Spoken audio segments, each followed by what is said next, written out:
नमस्कार, आप देख रहे हैं वन उत्तराखंड। मैं हूं आपके साथ ऋषभ पांडे। बुलेटिन की शुरुआत करेंगे इस वक्त की हेडलाइंस के साथ। उपराष्ट्रपति चुनाव के लिए विपक्ष की ओर से उम्मीदवार का ऐलान। मार्गरेट एल्वा को चुना गया प्रत्याशी। एल्वा कर्नाटक की रहने वाली, गोवा की रह चुकी हैं राज्यपाल।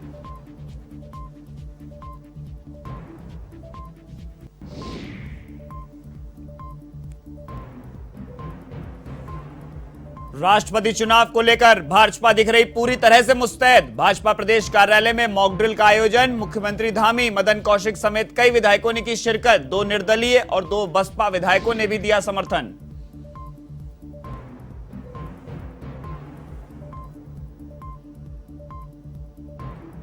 कांवड़ यात्रा को लेकर केंद्रीय गृह मंत्रालय की एडवाइजरी जारी। आतंकी हमले की जताई गई आशंका, तो मामले को लेकर उत्तराखंड में सुरक्षा के कड़े इंतजाम। मुख्यमंत्री धामी ले रहे हैं पल पल की अपडेट।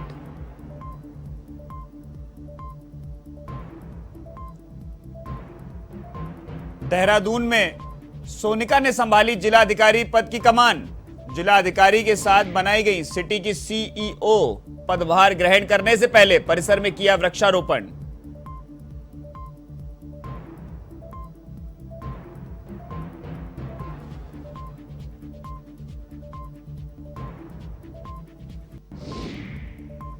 रुद्रपुर में कांग्रेस नेता के पुत्र को मिली जान से मारने की धमकी। अज्ञात व्यक्ति ने फोन पर मांगी 20 करोड़ की फिरौती। पीड़ित ने पुलिस में दी तहरीर, जल्द कार्रवाई करने की मांग।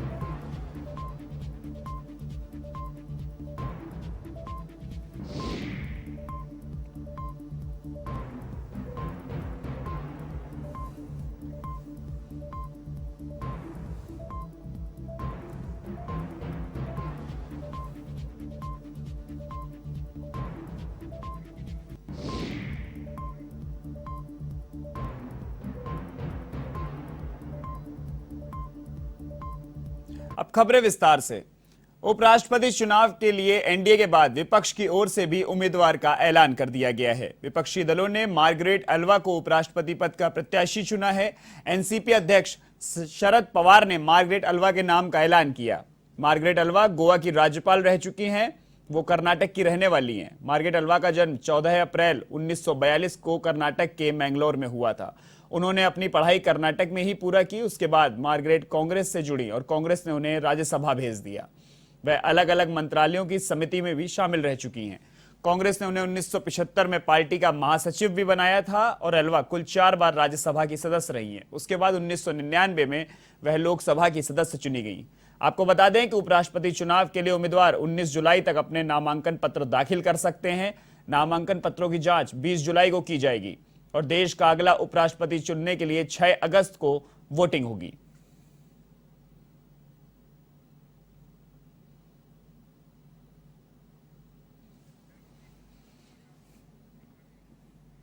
अठारह जुलाई को राष्ट्रपति चुनाव होने जा रहे हैं। चुनाव के दौरान मतदान प्रक्रिया में कोई भी चूक ना हो, इसको लेकर भारतीय जनता पार्टी पूरी तरह से मुस्तैद नजर आ रही है। भारतीय जनता पार्टी ने विधायकों से लेकर सांसदों तक को मतदान प्रक्रिया समझाने के लिए भाजपा प्रदेश कार्यालय में राष्ट्रपति चुनाव कार्यशाला मॉक ड्रिल का आयोजन किया गया। इस कार्यशाला में प्रदेश के मुख्यमंत्री पुष्कर सिंह धामी, भाजपा प्रदेश अध्यक्ष मदन कौशिक समेत कई विधायकों ने शिरकत की। इस दौरान प्रदेश के मुख्यमंत्री पुष्कर सिंह धामी ने कहा कि राष्ट्रपति चुनाव के मद्देनजर मतदान प्रक्रिया को समझाने के लिए पार्टी के सभी 47 विधायक, 2 निर्दलीय विधायक और 2 बसपा विधायकों ने राष्ट्रपति द्रौपदी मुर्मू को समर्थन देने का निर्णय किया है। साथ ही मुख्यमंत्री धामी ने द्रौपदी मुर्मू को एनडीए द्वारा राष्ट्रपति और जगदीप धनखड़ को उपराष्ट्रपति पद के उम्मीदवार बनाने को लेकर प्रधानमंत्री मोदी, भाजपा के राष्ट्रीय अध्यक्ष जेपी नड्डा और तमाम वरिष्ठ नेताओं का आभार जताया।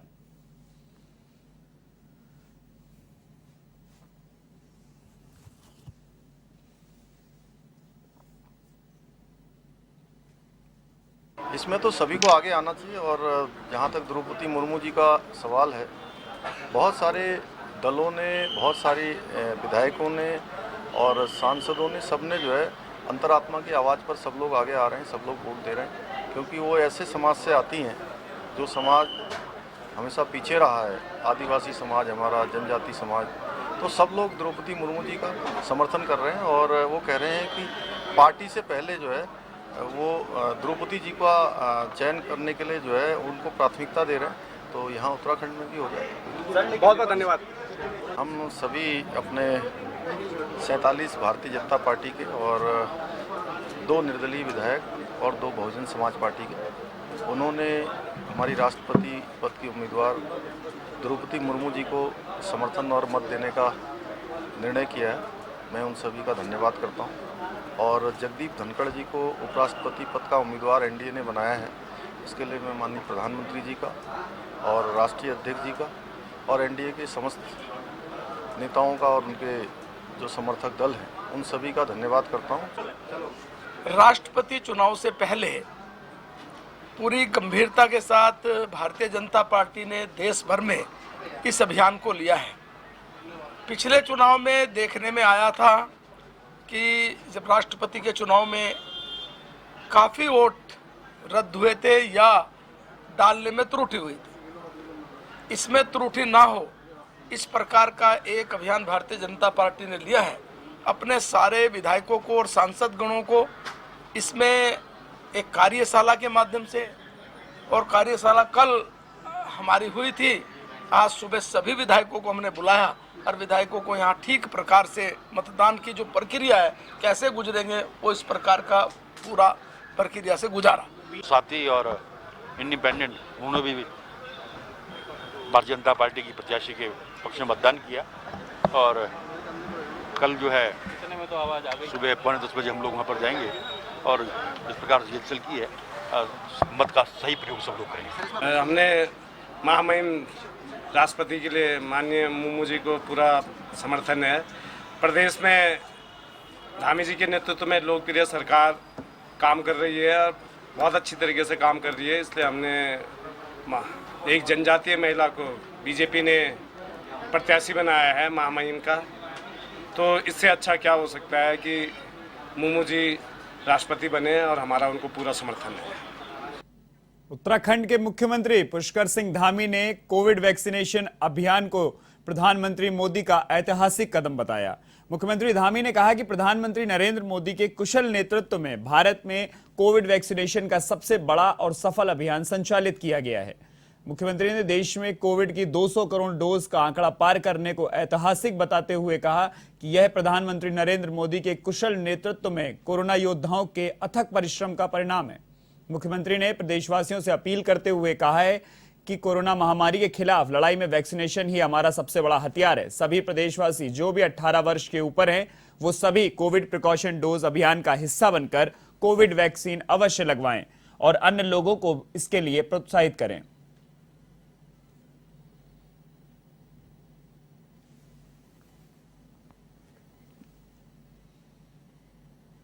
इधर मुख्यमंत्री पुष्कर सिंह धामी ने मुख्यमंत्री आवास में सपरिवार परंपरागत विधि विधान के साथ हरेला पर्व मनाया। हरेला के शुभ अवसर पर मुख्यमंत्री आवास परिसर में मंत्री विधायकों की पत्नियों ने भी फलदार छायादार पौधों का रोपण किया। प्रदेश में 16 जुलाई से 15 अगस्त 2022 तक व्यापक स्तर पर वृक्षारोपण किया जाएगा। इस अवसर पर गीता पुष्कर धामी, निर्मला जोशी, डॉक्टर दीपा रावत, शशि प्रभा अग्रवाल, बबीता पुंडीर और शशि चमोली समेत कई लोग मौजूद रहे।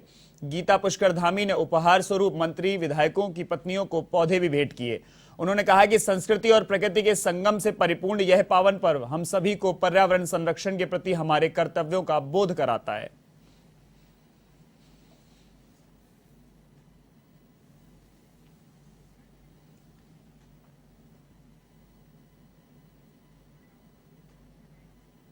सावन महीने की शुरुआत के साथ ही करीब 2 साल बाद कांवड़ यात्रा की भी शुरुआत हो गई है, लेकिन इस साल की कांवड़ यात्रा पर आतंकी हमले होने की आशंकाएं जताई जा रही हैं। आईबी की रिपोर्ट के आधार पर केंद्रीय गृह मंत्रालय ने कांवड़ यात्रा पर कट्टरपंथियों की साजिश को लेकर अलर्ट जारी किया है। गृह मंत्रालय ने उत्तराखंड, उत्तर प्रदेश और मध्य प्रदेश सरकार को कांवड़ यात्रा के दौरान सुरक्षा के कड़े इंतजाम रखने को लेकर एडवाइजरी जारी कर दी है। उत्तराखंड के मुख्यमंत्री पुष्कर सिंह धामी ने कहा कि कांवड़ यात्रा में ज्यादा से ज्यादा पुलिस बल और सुरक्षा बलों को तैनात किया गया है।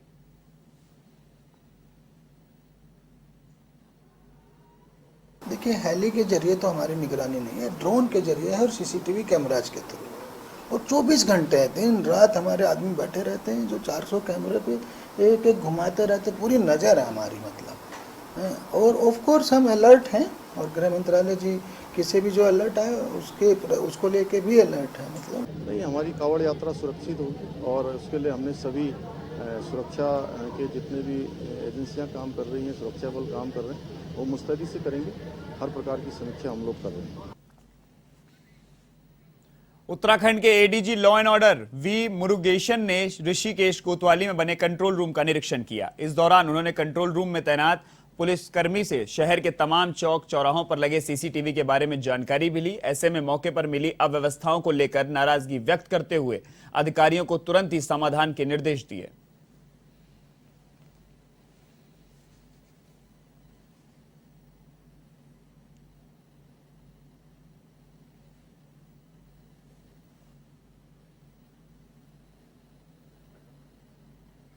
हमारे तीनों डिस्ट्रिक्ट के संबंधित अधिकारी उच्च अधिकारी लोग यहीं पे कैंप कर रहे हैं। हमने खास करके हमारे कंट्रोल रूम का जो सीसीटीवी है उसके बारे में हम आज समीक्षा किए थे। देखिए सभी ठीक ही चल रहा है। इधर कांवड़ यात्रा पर आतंकी खतरे का अलर्ट जारी होने के बाद उत्तराखंड की पुलिस गंभीर नजर आ रही है, जिसे लेकर ADG law and order V Murugesan ने नीलकंठ पैदल मार्ग पर करीब 10 किलोमीटर चलकर सुरक्षा व्यवस्थाओं का जायजा लिया और अधिकारियों को व्यवस्थाओं को दुरुस्त करने के निर्देश दिए। इस दौरान नीलकंठ महादेव का जलाभिषेक कर वापस लौट रहे कांवड़ियों से व्यवस्थाओं के बारे में पूछताछ कर फीडबैक भी लिया गया। सिविल ड्रेस में नीलकंठ पहुंचने पर उन्होंने आम श्रद्धालु बन अपनी मां के साथ नीलकंठ महादेव की पूजा अर्चना करते हुए जलाभिषेक किया। एडीजी ने बताया कि पुलिस अधिकारियों और कर्मियों को सतर्क रहने के निर्देश विशेष तौर पर दिए गए हैं।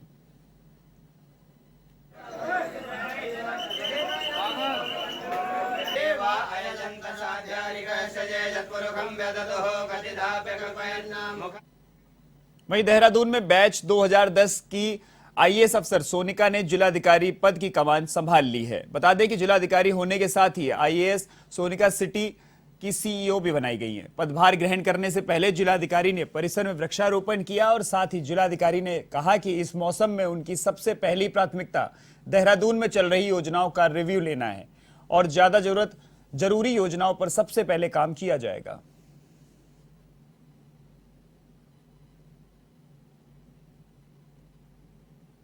तो अब देखते हैं, अभी काफ़ी चैलेंजेस हैं। अभी बरसात का सीज़न है तो क्योंकि स्मार्ट सिटी का भी चार्ज साथ में है, तो जो रोड के वर्क हो गए, परेड ग्राउंड का काम हो गया, पल्टन बाज़ार का काम हो गया, ये तो हैं ही चैलेंजेस। प्लस अभी क्योंकि मौसम बदल रहा है, डेंगू का भी सीज़न आने वाला है, तो उसके लिए भी तैयारियों का जायज़ा लेना होगा।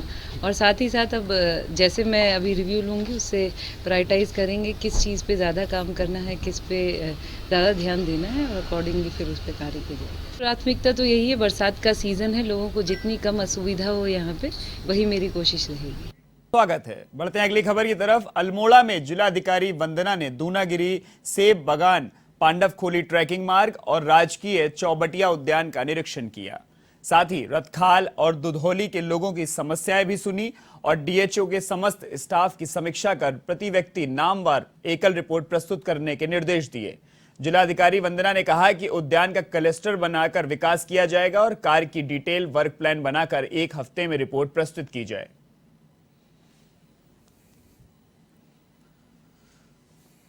चौबटिया गार्डन के निरीक्षण का एक प्लान हम लोगों ने बनाया था। उद्देश्य ये है कि जो चौबटिया गार्डन को विकसित करने के लिए उद्यान विभाग प्रोजेक्ट बना रहा है, जो भी परियोजना शासन की तरफ से सैंक्शन की जा रही है, ज़्यादा से ज़्यादा किसानों को कैसे इसका लाभ मिल सकता है। जो यहाँ पर एक्सपेरिमेंट किए हैं, हाई डेंसिटी का भी एप्पल का प्लांटेशन हुआ है और भी विभिन्न प्रजातियों को यहाँ डेमोन्स्ट्रेशन ब्लॉक्स बना के दिखाया गया है। वो अगर जनता को उसका लाभ मिले, वो फार्मर। आपको सीधा लेकर चलते हैं जयपुर, जहां दुर्गा